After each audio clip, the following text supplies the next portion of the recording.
Good morning friend, कैसे हैं आप सब। उम्मीद आप सब अच्छे और स्वस्थ होंगे। तो दोस्तों चलिए शुरू करते हैं आज का अगला टॉपिक। आज का जो टॉपिक लिया गया है वह भारतीय संविधान के उन सभी प्रश्नों को लिया गया है जो पिछले किसी न किसी प्रतियोगी परीक्षाओं में जिनसे प्रश्न बने हुए हैं। तो चलिए शुरू करते हैं। इससे पहले जो भी भाई बहन इस चैनल पर नए हो, चैनल को सब्सक्राइब कर लेंगे और बेल आइकन को प्रेस कर देंगे ताकि हमारे आने वाली अगली वीडियो आप तक तुरंत पहुँच सके। तो चलिए शुरू करते हैं। पहला प्रश्न दिया गया है, सूची 1 को सूची 2 से सुमेलित कीजिए। सूची 1 में भारतीय संविधान की प्रमुख समितियां दी गई हैं और सूची 2 में उनके अध्यक्ष दिए गए हैं।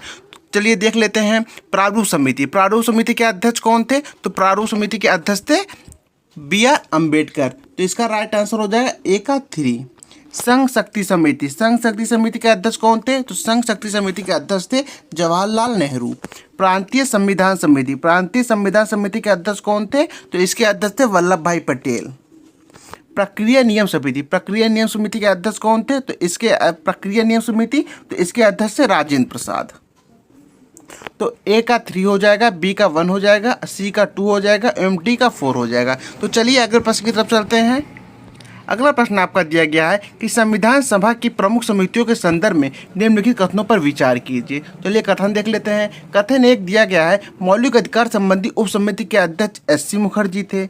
कथन दूसरा दिया गया है कि बहिष्कार और आंशिक रूप से बहिष्कृत असम के अलावा उप समिति के अध्यक्ष गोपीनाथ बरदोली थे। तो उपयुक्त कथनों में से कौन सा सही है यह पूछा गया है। तो जो मौलिक अधिकार संबंधी उप समिति थे इसके अध्यक्ष जो थे वह जे.बी. कृपलानी थे। तो एक तो गलत हो जाएगा। तो लिए दूसरा देख लेते हैं। दूसरा दिया गया है कि बहिष्कृत और आंशिक रूप से बहिष्कृत असम के अलावा उप समिति के अध्यक्ष गोपीनाथ बरदोली थे। तो इसका भी आंसर गलत दिया गया है। जो बहिष्कृत और आंशिक रूप से बहिष्कृत समिति थी इसके अध्यक्ष ए.बी. ठक्कर थे। तो ना तो 1 और ना ही 2 इसका सही हो जाएगा, ऑप्शन सी।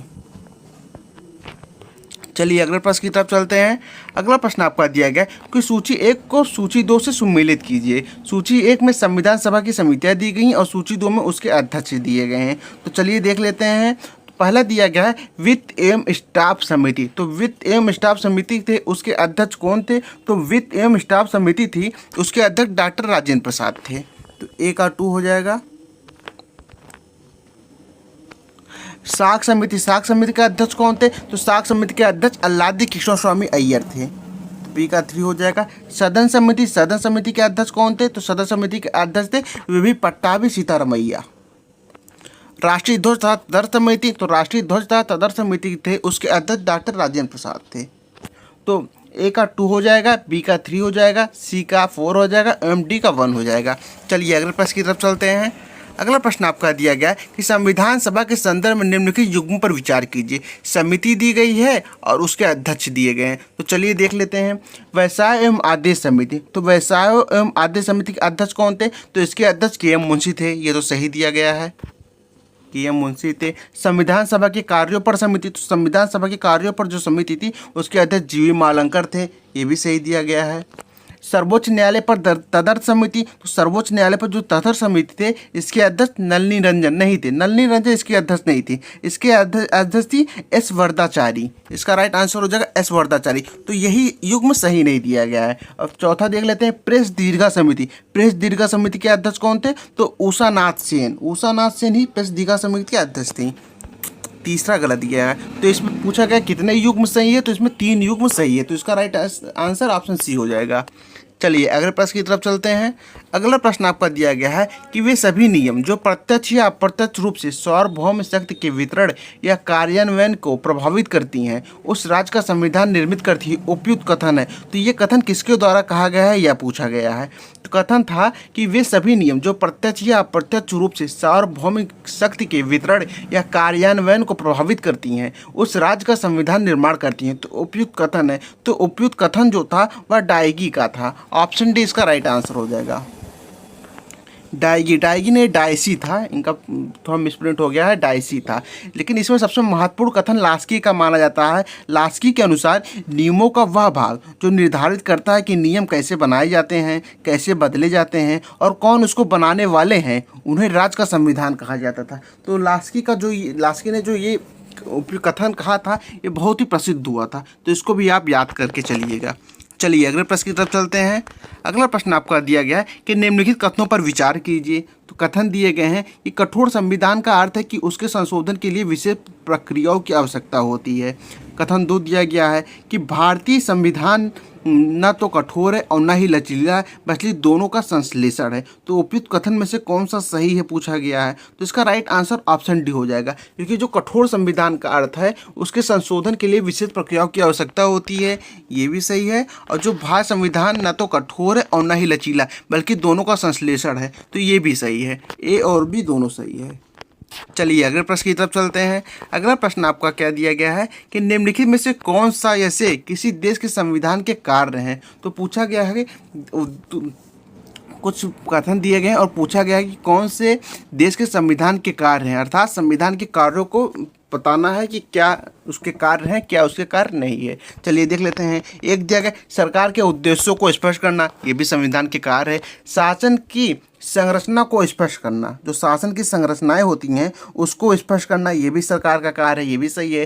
राज्य को वैचारिक समर्थन और वैधता प्रदान करना, ये भी सरकार का काम है। तो इसका राइट आंसर ऑप्शन बी हो जाएगा।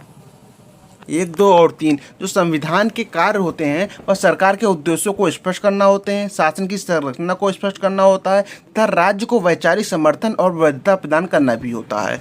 चलिए अगले प्रश्न की तरफ चलते हैं। अगला प्रश्न आपका दिया गया है कि निम्नलिखित में से कौन सा ऐसे किसी संविधान की उत्पत्ति आधार पर वर्गीकरण का के प्रकार है। तो जो संविधान की उत्पत्ति के आधार पर पूछा गया है, वर्गीकरण का प्रकार पूछा गया है। तो संविधान की उत्पत्ति के आधार पर क्या कौन सा प्रकार है संविधान का।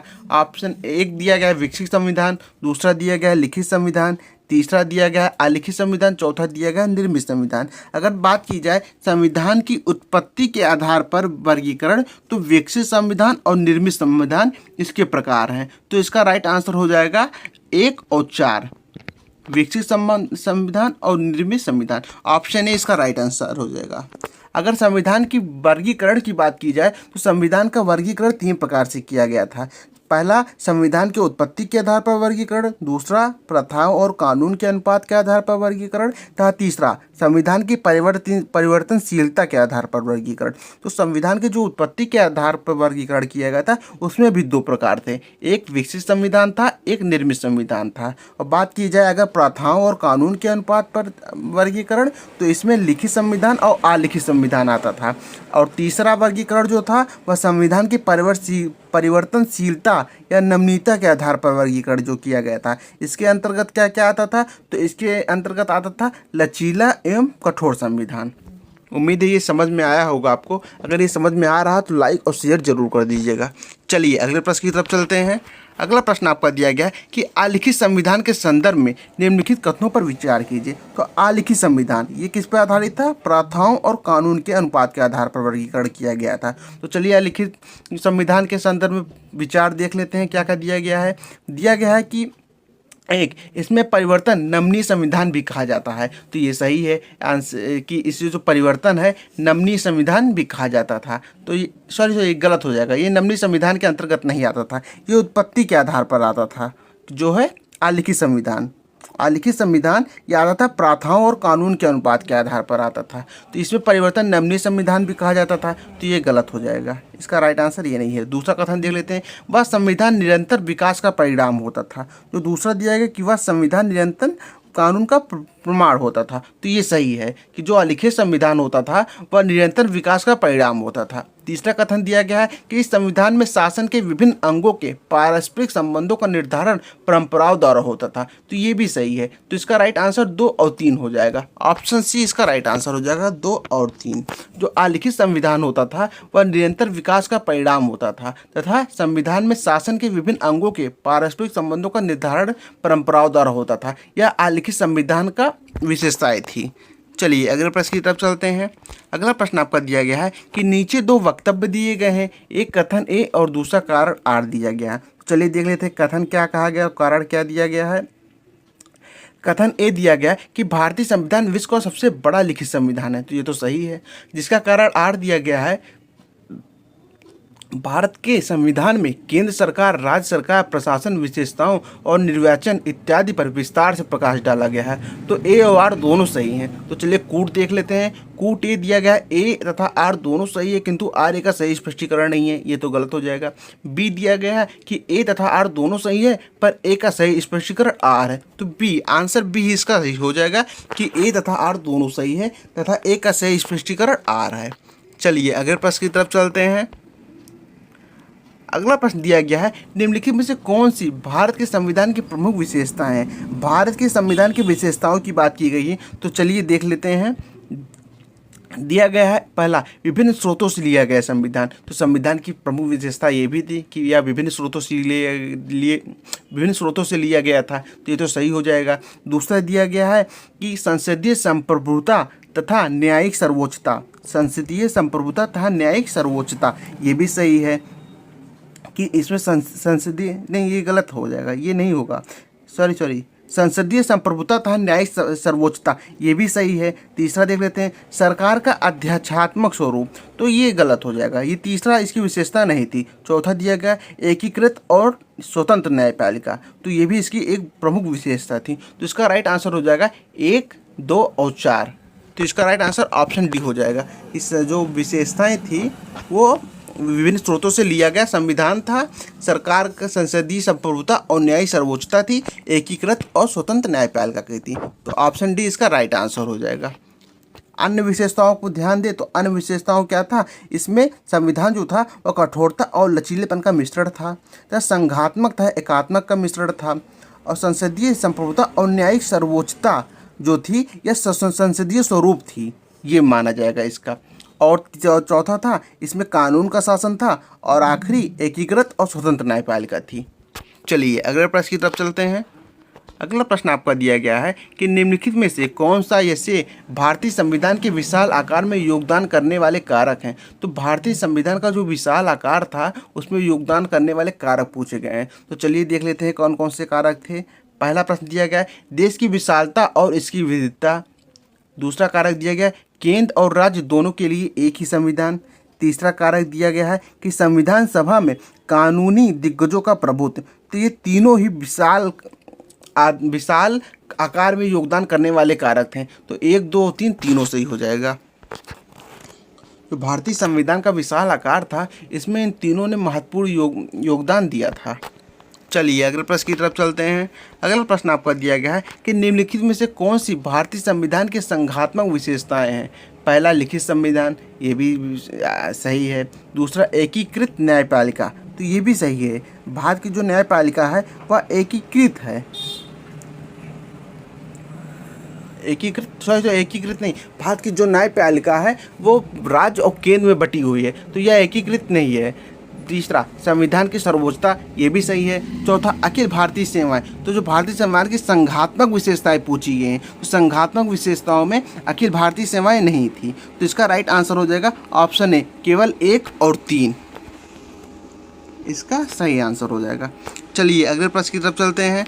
अगला प्रश्न आपका दिया गया है कि नीचे 2 वक्तव्य दिए गए हैं, एक कथन ए और दूसरा कारण आर। चलिए देख लेते हैं। कथन एक कहा गया है कि भारत में सर्वोच्च न्यायालय की न्यायिक समीक्षा शक्ति का दायरा संयुक्त राज्य अमेरिका की तुलना में संकीर्ण है, जिसका कारण आर दिया गया है कि अमेरिकी संविधान जो था भारतीय संविधान अनुच्छेद 21 में निहित कानून द्वारा स्थापित प्रक्रिया के स्थान पर कानून की उचित प्रक्रिया प्रदान करता है। तो इसका राइट आंसर हो जाएगा ऑप्शन डी, ए तथा आर दोनों सही है और एक का सही स्पष्टीकरण आर है। ऑप्शन डी इसका राइट आंसर हो जाएगा कि ए तथा आर दोनों सही है, ए का सही स्पष्टीकरण आर है। चलिए अगले प्रश्न की तरफ चलते हैं। अगला प्रश्न आपका दिया गया है कि निम्नलिखित कथनों पर विचार कीजिए। कथन एक दिए गए हैं कि मूल रूप में भारतीय संविधान में दोहरी राज्य व्यवस्था प्रदान की गई थी। कथन दूसरा दिया गया है कि वर्तमान में भारतीय संविधान में त्रिस्तरीय राज्य व्यवस्था का प्रावधान है। तो वर्तमान समय की बात की गई है, तो इसका राइट आंसर हो जाएगा ऑप्शन, चलिए देख लेते हैं। ऑप्शन ए 1 और 2 दोनों, ऑप्शन बी केवल 2, ऑप्शन सी ना तो 1 ना ही 2, या फिर ऑप्शन डी केवल 1। तो इसका राइट आंसर हो जाएगा ऑप्शन 1, एक और दो दोनों, जो मूल रूप से भारतीय संविधान थी उसमें दोहरी राज्य व्यवस्था प्रदान की गई थी। लेकिन अगर वर्तमान समय की बात की जाए तो भारतीय संविधान में त्रिस्तरीय राज्य व्यवस्था का भी प्रावधान है। तो ऑप्शन ए इसका राइट आंसर हो जाएगा। चलिए अगले प्रश्न की तरफ चलते हैं। अगला प्रश्न आपका दिया गया है कि निम्नलिखित में से कौन सा ऐसे प्रावधान भारतीय संविधान में ब्रिटेन से ग्रहण किया गया है, अर्थात जो भारतीय संविधान में ब्रिटेन से क्या क्या लिया गया है यह पूछा गया है। तो चलिए देख लेते हैं। ऑप्शन एक कथन दिया गया कि प्रस्तावना में न्यायिक आदर्श, ये तो नहीं था। दूसरा दिया कि विधि निर्माण प्रक्रिया, ये थी। तीसरा एकल नागरिकता, ये भी था। चौथा मौलिक कर्तव्य, मौलिक कर्तव्य नहीं लिया गया था। तो 2 और 3 विधि निर्माण प्रक्रिया और एकल नागरिकता ये ब्रिटेन के संविधान से लिए गए थे। इसका राइट आंसर ऑप्शन सी हो जाएगा। और बात की जाए प्रस्तावना में जो न्यायिक आदर्श थे तो ये कहाँ से लिया गया था, तो ये लिया गया था प्रस्तावना में न्यायिक आदर्श।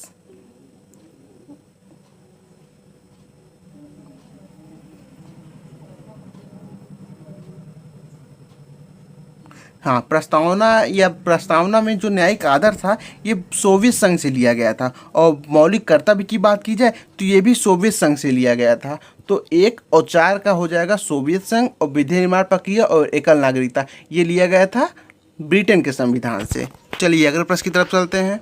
अगला प्रश्न आपका दिया गया है कि निम्नलिखित में से कौन सा ऐसे प्रावधान भारतीय संविधान से में फ्रांस से ग्रहण किए गए थे। तो फ्रांस से क्या क्या ग्रहण किया गया था यह पूछा गया है। चलिए देख लेते हैं क्या क्या दिया गया है। राज्य की नीति निर्देशक तत्व, तो राज्य का जो नीति निर्देशक तत्व था ये कहाँ से लिए गए थे, ये आयरलैंड से लिए गए थे। तो ये तो गलत हो जाएगा। दूसरा राष्ट्रपति का निर्वाचन, तो राष्ट्रपति का निर्वाचन कहाँ से लिया गया था, तो ये भी लिया गया था आयरलैंड से। तो ये भी गलत हो जाएगा, पूछा है फ्रांस से क्या। तीसरा गणतांत्रिक व्यवस्था, ये कहाँ से लिया गया था, तो गणतांत्रिक जो व्यवस्था था यह लिया गया था फ्रांस से। चौथा देख लेते हैं स्वतंत्रता, समानता और बंधुत्व का सिद्धांत। तो स्वतंत्रता, समानता एवं बंधुत्व का सिद्धांत भी फ्रांस से लिया गया था। तो इसका राइट आंसर 3 और 4 हो जाएगा।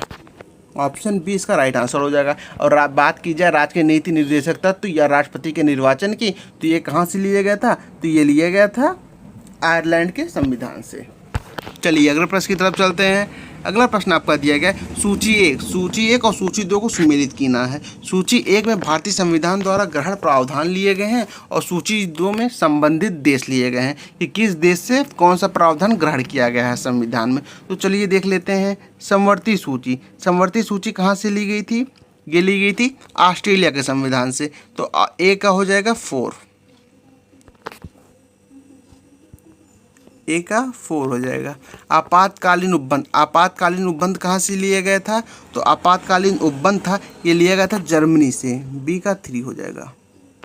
संविधान संशोधन की प्रक्रिया ये कहाँ से ली गई थी, ये दक्षिण अफ्रीका से ली गई थी। तो डी विधि द्वारा स्थापित प्रक्रिया ये कहाँ से लिया गया था, ये जापान से लिया गया था। तो जो समवर्ती सूची है ये लिया गया था ऑस्ट्रेलिया से। आपातकालीन उपबंध था वो लिया गया था जर्मनी से। संविधान संशोधन की प्रक्रिया ये ली गई थी दक्षिण अफ्रीका से। और विधि द्वारा स्थापित प्रक्रिया ये लिया गया था जापान से। चलिए अगले प्रश्न की तरफ चलते हैं। अगला प्रश्न आपका दिया गया है कि निम्नलिखित कथनों पर विचार कीजिए। कथन 1 दिया गया है भारतीय संविधान में संसद के दोनों सदनों की संयुक्त बैठक का प्रावधान ऑस्ट्रेलियाई संविधान से लिया गया है। जो संविधान में जो संसद के दोनों सदनों का संयुक्त बैठक था ये कहाँ से लिया गया है, ये लिया गया है ऑस्ट्रेलियाई संविधान से पूछा गया है। दूसरा भारतीय संविधान में उच्च सदन अर्थात राज्यसभा के सदस्यों का निर्वाचन का प्रावधान वाइमर संविधान से लिया गया है। उपयुक्त कथनों में से कौन सा सही है पूछा गया है। तो चलिए देख लेते हैं कौन सा सही है। दिया गया है एक भारतीय संविधान में जो संसद के दोनों सदनों की संयुक्त बैठक थी इसका प्रावधान ऑस्ट्रेलियाई संविधान से लिया गया था, ये तो सही है।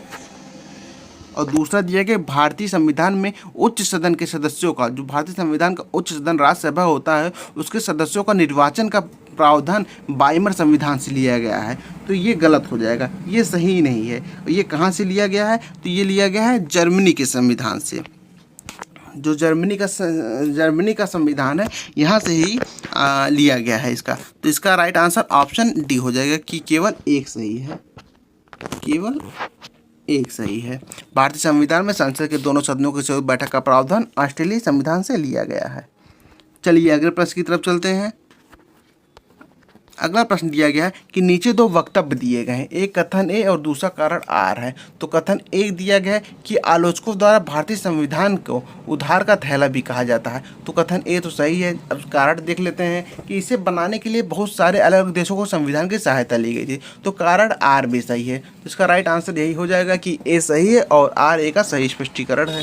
चलिए देख लेते हैं किस में दिया गया है। ऑप्शन सी में दिया गया है कि ए तथा आर दोनों सही है और ए का सही स्पष्टीकरण आर है। ऑप्शन सी इसका राइट आंसर हो जाएगा, क्योंकि आलोचकों द्वारा कि जो भारतीय संविधान है वो अलग अलग देशों से लिया गया संविधान है, कि जो भारतीय संविधान में जो अलग अलग देशों की विशेषताएं थी, बहुत अच्छे नियम या कानून जो बनाए गए थे उसको ग्रहण कर लिया गया था। तो इसीलिए भारत के जो आलोचक हैं वो भारतीय संविधान को उधार का थैला भी कहते थे।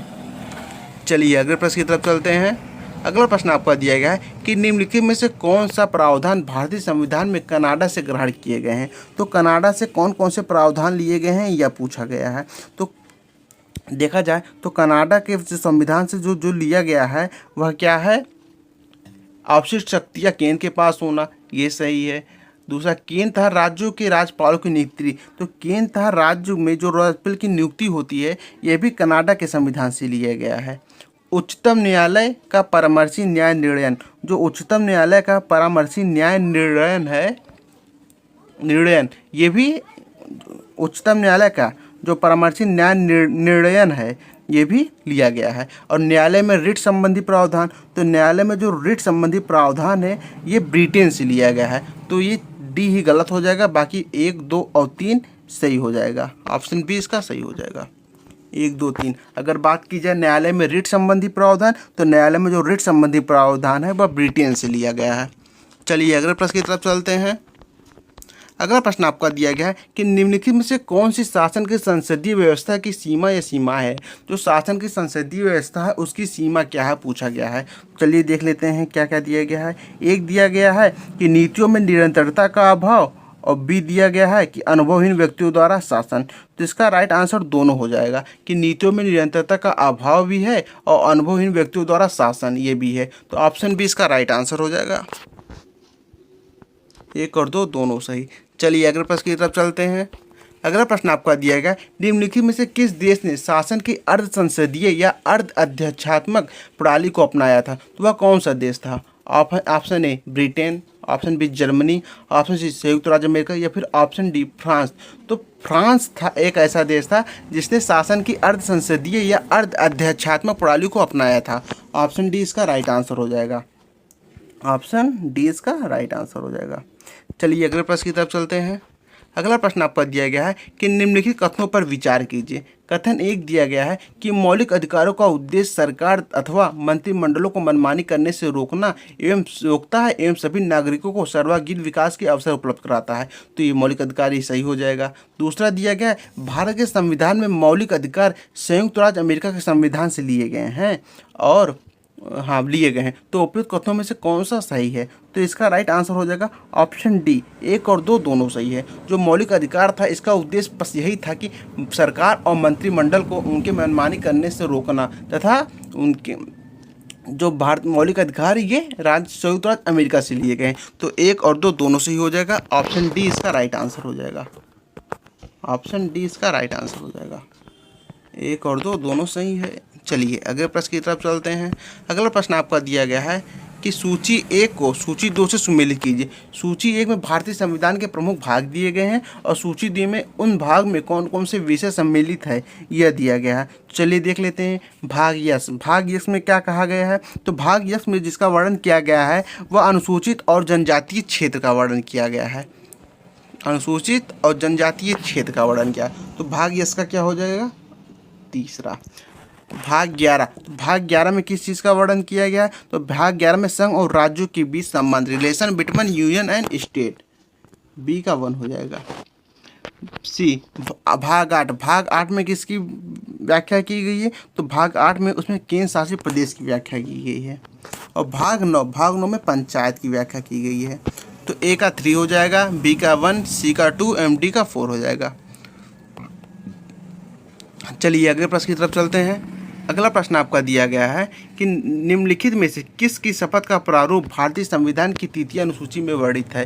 तो भारतीय संविधान की जो तीसरी अनुसूची है जिसमें शपथ का वर्णन है, तो पूछा गया है कि कौन सा प्रारूप था जो तृतीय अनुसूची में वर्णित है, मतलब किनके किनके शपथ का वर्णन तृतीय अनुसूची में किया गया है। चलिए देख लेते हैं। भारत के राष्ट्रपति का, दूसरा भारत के नियंत्रक और महालेखा परीक्षक है, तीसरा सर्वोच्च न्यायालय के न्यायाधीश का। तो इसका राइट आंसर हो जाएगा 2 और 3। जो तीसरी अनुसूची है जिनमें शपथ का वर्णन है उसमें भारत के नियंत्रक और महालेखा परीक्षक का तथा सर्वोच्च न्यायालय के न्यायाधीश का शपथ का वर्णन किया गया है। तो 2 ऑप्शन बी, 2 और 3 केवल सही हो जाएंगे।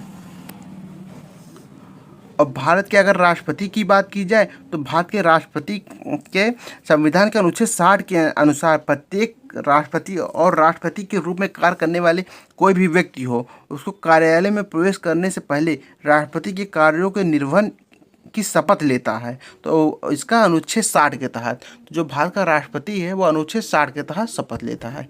इसलिए इसका राइट आंसर ऑप्शन बी हो जाएगा। 2 और 3 सही है। चलिए अगले प्रश्न की तरफ चलते हैं। अगला प्रश्न आपका दिया गया है कि भारतीय संविधान की 6वीं अनुसूची में निम्नलिखित में से किन किन राज्य या राज्यों के जनजातीय क्षेत्रों के प्रशासन के बारे में बात की गई है। तो जो 6वीं अनुसूची है जिनमें राज्यों के जनजातीय क्षेत्रों एवं प्रशासन के बारे में प्रावधान है, तो पूछा गया है किन किन राज्यों की। तो चलिए देख लेते हैं। अरुणाचल प्रदेश, दूसरा मेघालय, तीसरा मिजोरम, चौथा त्रिपुरा। तो जो 6ठी अनुसूची में जनजातीय क्षेत्रों के प्रशासन के बारे में दिया गया है वह मेघालय, मिजोरम, त्रिपुरा और असम के बारे में वर्णन किया गया है। इसमें अरुणाचल प्रदेश नहीं होगा। तो इसका राइट आंसर 2, 3 एवं 4 हो जाएगा। ऑप्शन डी इसका राइट आंसर हो जाएगा, 2, 3 एवं 4। चलिए अगले प्रश्न की तरफ चलते हैं। अगला प्रश्न दिया गया है कि निम्नलिखित में से कौन सा ऐसे भारतीय संविधान की 7वीं अनुसूची के अंतर्गत समवर्ती सूची के विषय हैं। तो भारतीय संविधान की 7वीं अनुसूची जो है उसमें समवर्ती सूची का विषय कौन कौन है यह पूछा गया है। तो चलिए देख लेते हैं ऑप्शन में क्या क्या दिया गया है। 1 शिक्षा, दूसरा वन, तीसरा नाप तौल, चौथा न्याय प्रशासन। तो समवर्ती सूची है ये चारों ही समवर्ती सूची के विषय हैं। तो इसका राइट आंसर ऑप्शन डी हो जाएगा। ऑप्शन डी इसका राइट आंसर हो जाएगा। चलिए अगले प्रश्न की तरफ चलते हैं। अगला प्रश्न आपका दिया गया है कि भारतीय संविधान की 8वीं अनुसूची के संदर्भ में निम्नलिखित कथनों पर विचार कीजिए। तो भारतीय अनुसूची के जो 8वां अनुसूची दी गई है उसके बारे में बात की जा रही है। तो चलिए देखते हैं क्या क्या दी गई है। पहला दिया गया है इस अनुसूची में मूल रूप से 8 भाषाओं का स्थान दिया गया था। तो मूल रूप से 8 भाषाओं का स्थान नहीं दिया गया था, ये तो गलत हो जाएगा। चलिए दूसरी देख लेते हैं। दिया गया है कि इस अनुसूची में अंतिम परिवर्तन वर्ष 2011 में किया गया था, तो ये भी गलत हो जाएगा। तो जो 8वीं अनुसूची थी जब इसको जोड़ा गया था भारतीय संविधान में तो इसमें 14 भाषाएं थी, ना कि 8 भाषाएं थी।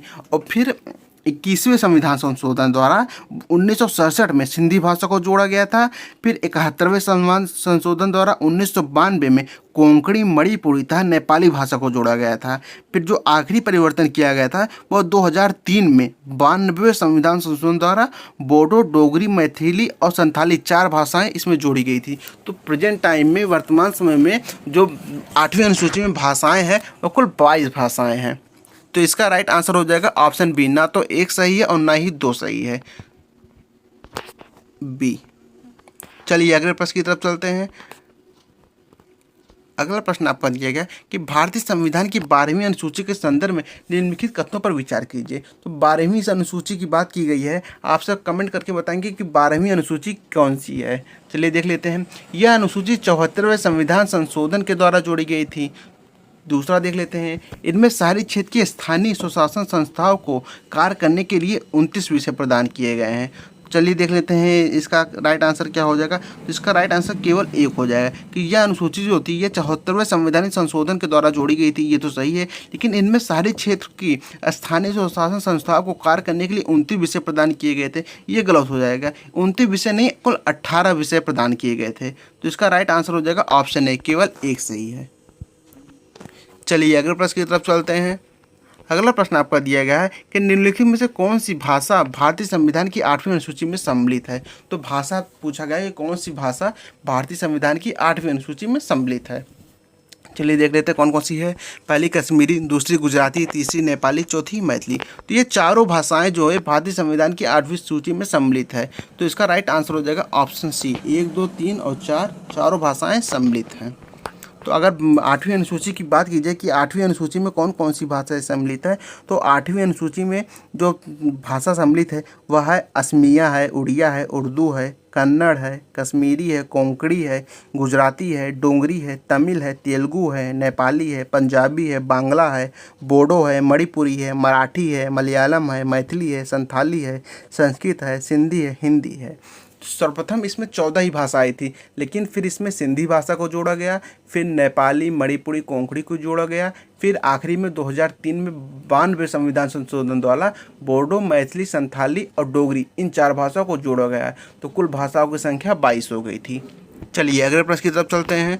अगला प्रश्न आपका दिया गया है कि नीचे 2 वक्तव्य दिए गए हैं, कथन ए और दूसरा कारण आर। तो कथन ए देखिए क्या दिया गया है, संसद की संसदीय व्यवस्था अस्थायी सरकार की गारंटी नहीं देती। कारण आर जिसका दिया गया है कि एक अविश्वास प्रस्ताव या राजनीतिक दल परिवर्तन या बहुदलीय गठन सरकार को अस्थिर कर सकता है। तो इसका राइट आंसर हो जाएगा, चलिए देख लेते हैं क्या क्या दिया गया है कि ए और आर दोनों सही है किंतु आर ए का सही स्पष्टीकरण नहीं है। ए तथा आर दोनों सही है किंतु ए का सही स्पष्टीकरण आर है। ए सत्य है किंतु आर असत्य है। या फिर डी, ए असत्य है किंतु आर सत्य है। तो नीचे जो संसद की संसदीय व्यवस्था है वह स्थायी सरकार की गारंटी नहीं देती, ये भी सही है, जिसका कारण आर है। एक अविश्वास प्रस्ताव या राजनीतिक दल परिवर्तन या बहुदलीय गठन सरकार को अस्थिर कर सकता है, तो ये भी सही है। ए और आर सही है, आर ए का सही स्पष्टीकरण है। तो इसका राइट आंसर ऑप्शन बी हो जाएगा। चलिए अगले प्रश्न की तरफ चलते हैं। अगला प्रश्न क्या दिया गया है कि अध्यात्मक शासन प्रणाली है के संदर्भ में निम्नलिखित कथनों पर विचार कीजिए। तो कथन क्या क्या दिया गया है देख लेते हैं। कथन 1, इसमें कार्यपालिका अपनी लोकतांत्रिक वैधता के लिए विधायिका पर निर्भर रहती है। तो ये तो गलत हो जाएगा क्योंकि विधायिका पर निर्भर नहीं रहती ये, क्योंकि कार्यपालिका और विधायिका जो होती है वो एक दूसरे संबंधित नहीं होती। इसमें राज्य का जो मुखिया होता है वह सरकार का भी मुखिया होता है। दूसरा दिया गया है इस प्रणाली में राष्ट्रपति वास्तविक कार्यपालिका प्रमुख होता है। तो ये सही है, दूसरा सही हो जाएगा, पहला गलत हो जाएगा। दूसरा सही हो जाएगा, पहला गलत हो जाएगा। तो इसका राइट आंसर हो जाएगा ऑप्शन ए, केवल 2 सही है। चलिए अगले प्रश्न की तरफ चलते हैं। अगला प्रश्न आपको दिया गया है कि संसदीय शासन व्यवस्था का संदर्भ में निम्नलिखित कथनों पर विचार कीजिए। संसदीय शासन व्यवस्था के बारे में बात की गई है। तो चलिए देखते हैं कथन कौन कौन से दिए गए हैं।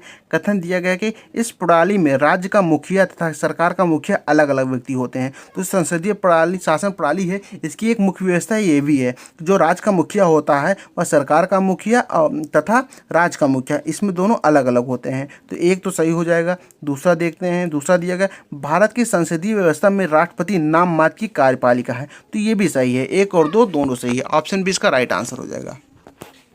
ए भी सही है और बी भी सही है। चलिए अगले प्रश्न की तरफ चलते हैं। अगला प्रश्न आपको दिया गया है कि संयुक्त राज्य अमेरिका के संविधान के संदर्भ में निम्नलिखित कथनों पर विचार कीजिए।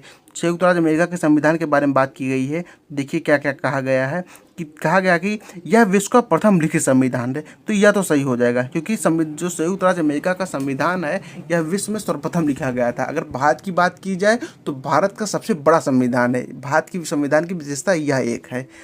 दूसरा दिया गया कि यह एक निश्चित समय की कृति है। तो ये भी सही है क्योंकि एक निश्चित समय भी इसको लिख दिया गया था। तो 1 और 2 दोनों सही हो जाएंगे। इसका राइट आंसर ऑप्शन सी हो जाएगा। 1 और 2 दोनों सही है। जो अमेरिका का संविधान था वह प्रथम लिखित संविधान था, एक निश्चित समय में पूरा कर लिया गया था। चलिए अगले प्रश्न की तरफ चलते हैं। अगला प्रश्न दिया गया है निम्नलिखित में से कौन सा ऐसे प्रावधान भारतीय संविधान में आयरलैंड से ग्रहण किए गए हैं। तो आयरलैंड के संविधान से क्या क्या लिया गया है यह पूछा गया है। तो चलिए देख लेते हैं क्या क्या कहा गया है। पहला दिया गया कि आपातकाल के समय मौलिक अधिकारों पर प्रतिबंध लगाने के संबंधी प्रावधान। दूसरा दिया गया है कि राष्ट्रपति द्वारा राज्य में साहित्य, कला, विज्ञान तथा समाज सेवा इत्यादि के क्षेत्र में ख्याति प्राप्त व्यक्तियों का मनोनयन। तो इसका राइट आंसर हो जाएगा केवल 2, सिर्फ दूसरा ही आयरलैंड के संविधान से लिया गया है। आपातकाल के समय मौलिक अधिकारों को प्रतिबंध की बात करें तो ये लिया गया है जर्मनी के संविधान से। ऑप्शन बी इसका राइट आंसर हो जाएगा और ऑप्शन ए इसका गलत हो जाएगा कि आयरलैंड के संविधान से सिर्फ राष्ट्रपति द्वारा राज्यसभा में साहित्य, कला, विज्ञान तथा समाज सेवा इत्यादि के क्षेत्र में ख्याति प्राप्त व्यक्तियों का मनोनयन किया गया है, जबकि जो आपातकाल के समय मौलिक अधिकारों पर जो प्रतिबंध लगाया जाता है ये कहाँ से लिया गया, ये जर्मनी के संविधान से लिया गया है। इसका राइट आंसर ऑप्शन सी हो जाएगा, ये केवल 2 सही है। चलिए अगले प्रश्न की तरफ चलते हैं। अगला प्रश्न आपका दिया गया है कि निम्नलिखित कथनों पर विचार कीजिए। कथन 1 दिया गया है कि भारत द्वारा न्यायिक समीक्षा की अवधारणा कनाडा के संविधान से ली गई है। जो न्यायिक समीक्षा है इसकी अवधारणा कहाँ से ली गई, कनाडा के संविधान से। तो दूसरा देख लेते हैं। तो भारत का जो सर्वोच्च न्यायालय न्यायिक समीक्षा को भारत के संविधान की मूल संरचना के सिद्धांत के रूप में वर्णित करता है। दूसरा सही है किंतु एक गलत है। अगर न्यायिक समीक्षा की बात की जाए तो न्यायिक समीक्षा की जो अवधारणा थी वह संयुक्त राज्य अमेरिका के संविधान से ली गई थी। तो एक गलत हो जाएगा, बी सही हो जाएगा। इसका राइट आंसर हो जाएगा ऑप्शन डी। ये केवल 2 सही है, एक गलत है। न्यायिक समीक्षा कहाँ से ली गई थी, न्यायिक समीक्षा यूएसए के संविधान से ली गई थी। चलिए अगले प्रश्न की तरफ चलते हैं। अगला प्रश्न आपका दिया गया है सूची एक में गृहीत प्रावधान दिए गए हैं और सूची 2 में उनसे संबंधित देश दिए गए हैं, उसका सुमेलन करना है। तो चलिए देख लेते हैं क्या क्या दिया गया है। संसद के दोनों सदनों की संयुक्त बैठक, ये कहाँ से लिया गया है, तो संसद के दोनों सदनों की अगर संयुक्त बैठक की बात की जाए तो यह लिया गया ऑस्ट्रेलिया के संविधान से। ए का हो जाएगा 4। राष्ट्रपति के चुनाव की विधि की बात की जाए ये कहाँ से ली गई, तो राष्ट्रपति का जो चुनाव या राष्ट्रपति का जो निर्वाचन होता है यह आयरलैंड के संविधान से लिया गया है। तो बी का 3 हो जाएगा। एकल नागरिकता की बात की जाए तो एकल नागरिकता या विधि निर्माण ये ब्रिटेन के संविधान से लिया गया है। और रही बात न्यायपालिका की स्वतंत्रता, तो न्यायपालिका की स्वतंत्रता लिया गया संयुक्त राज्य अमेरिका से। तो ए का 4 हो जाएगा, बी का 3 हो जाएगा, सी का 2 हो जाएगा, एमडी का 1 हो जाएगा। चलिए अगले प्रश्न की तरफ चलते हैं। अगला प्रश्न आपका दिया गया है कि सूची 1 भारतीय संविधान के भाग तथा सूची 2 विषय से संबंधित है। तो सूची 1 में भारतीय संविधान के भाग दिया गया है तो और सूची 2 में उन भाग में कौन कौन से विषय सम्मिलित है यह पूछा गया है। तो चलिए देख लेते हैं। भाग 17, तो भाग 17 में कौन से विषय सम्मिलित किए गए हैं, तो भाग 17 में जो विषय सम्मिलित किए हैं वह संविधान की भाषा से संबंधित है। अर्थात जो भारत की भाषा है उसमें वो भाग 17 में सम्मिलित किए गए हैं। ए का हो जाएगा 3। रही बात भाग 18 की, तो भाग 18 में क्या सम्मिलित किए गए हैं, भाग 18 में आपात संबंधित अर्थात आपातकाल सम्मिलित किया गया है। और भाग 20 की, तो भाग 20 में क्या सम्मिलित है, तो भाग 20 में सम्मिलित है संविधान संशोधन, अमेंडमेंट ऑफ कॉन्स्टिट्यूशन। और भाग सिवा, तो भाग ये सिवा नहीं, भाग 14 है, भाग SIB भाग 14A, भाग 14A किससे संबंधित है, भाग 14A ट्रिब्यूनल से संबंधित है। ए का 4, 14 का 4 हो जाएगा, ये गलत हो जाएगा। चलिए अगले प्रश्न की तरफ चलते हैं। अगला प्रश्न आपका दिया गया है कि निम्नलिखित कथनों पर विचार कीजिए। कथन दिए गए हैं, चलिए देख लेते हैं कौन कौन से कथन दिए हैं। कथन 1 दिया गया है कि भारतीय संविधान में विभिन्न देशों से प्रावधान उधार लिए हैं और देश की उपयोगिता और जरूरतों के अनुसार उसमें संशोधन किया गया है। तो ये तो सही है। चलिए दूसरा देख लेते हैं। दूसरा दिया गया भारत के संविधान का संरचनात्मक भाग भारत सरकार अधिनियम 1935 से लिया गया है। तो ये भी सही है, 1 और 2 दोनों सही है। तो जो भारत का संविधान था इसमें अलग अलग देशों से प्रावधान उधार लिए गए थे, इसलिए इसे उधार आलोचकों द्वारा उधार का थैला भी कहा गया। और भारत के संविधान का जो संरचनात्मक भाग था वो भारत सरकार अधिनियम 1935, भारत सरकार का अधिनियम 1935 था, उससे लिया गया था। तो ये भी सही हो जाएगा। इसका राइट आंसर ऑप्शन बी, 1 और 2 दोनों सही हैं। उम्मीद है ये सीरीज़ आपको पसंद आई होगी। अगर ये सीरीज़ आपको पसंद आई हो तो लाइक, शेयर और कमेंट जरूर कर दीजिएगा। धन्यवाद।